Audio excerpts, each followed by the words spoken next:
Et pour en savoir davantage sur ces élections, nous sommes en direct avec l'analyste politique Henri Nzouzi qui nous rejoint depuis Kinshasa. Bonjour Henri Nzouzi. Bonjour.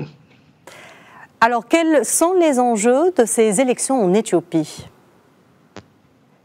Alors il y a un triple enjeu véritablement. Le premier est naturellement d'ordre sécuritaire, vous l'avez évoqué avec notamment la région du Tigré où officiellement depuis 7 mois c'est la fin des hostilités, mais on se rend bien compte que les combats n'ont jamais cessé, c'est une première chose, d'autant que cette région sera privée d'élections. Le deuxième élément important dans ce enjeu sécuritaire, c'est le fait que 64 des 547 circonscriptions ne voteront pas également.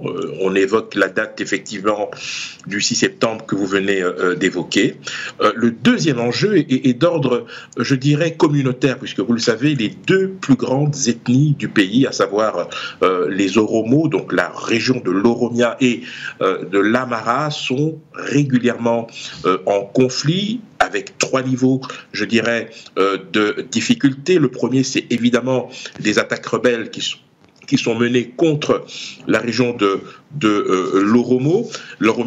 Vous avez un deuxième niveau de violence qui est du fait d'affrontements entre précisément certains groupuscules politiques de ces deux régions, l'Amara et l'Oromia. Et puis, évidemment, vous avez des revendications qui n'en finissent pas dans un contexte sécuritaire très, très tendu. Ces tensions ne sont pas prêtes de s'arrêter. Enfin, dernier enjeu économique avec une inflation qui est restée très élevée et qui n'a pas permis de mener à terme les réformes qui avaient été engagées, vous le savez, sur fond de violence dans plusieurs régions. Henri Nzouzi, le parti d'Abiy Ahmed est donné favori malgré les événements dramatiques qu'a connus l'Éthiopie. Sur quoi repose alors la force du Premier ministre ?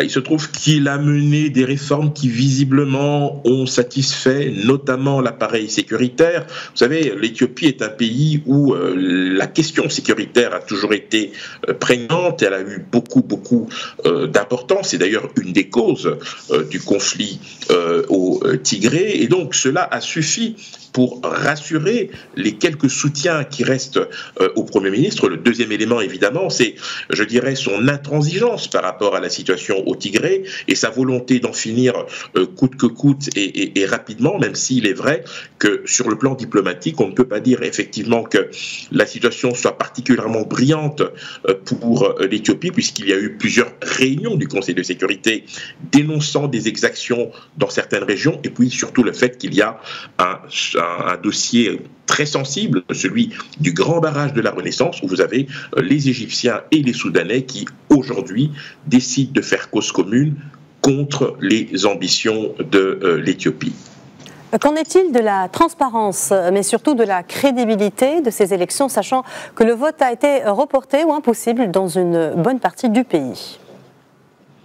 Oui, vous l'avez évoqué, plus de 20% des 547 circonscriptions seront privées, mais pas que. Vous avez le Tigré, vous avez également l'Amara et l'Oromia, ça fait un peu beaucoup, même si on annonce qu'un scrutin sera organisé le 6 septembre, on verra à l'issue des premières tendances comment réagira l'opinion, mais la situation ne risque pas de se calmer, car vous le savez, ces élections, vous l'avez évoqué vous-même, ont été reportées à 2 reprises, et on va vraisemblablement s'acheminer vers une contestation qui sera davantage liée à l'absence de participation. Je rappelle que pour la région du Tigré, ce sont 38 parlementaires qui doivent être élus.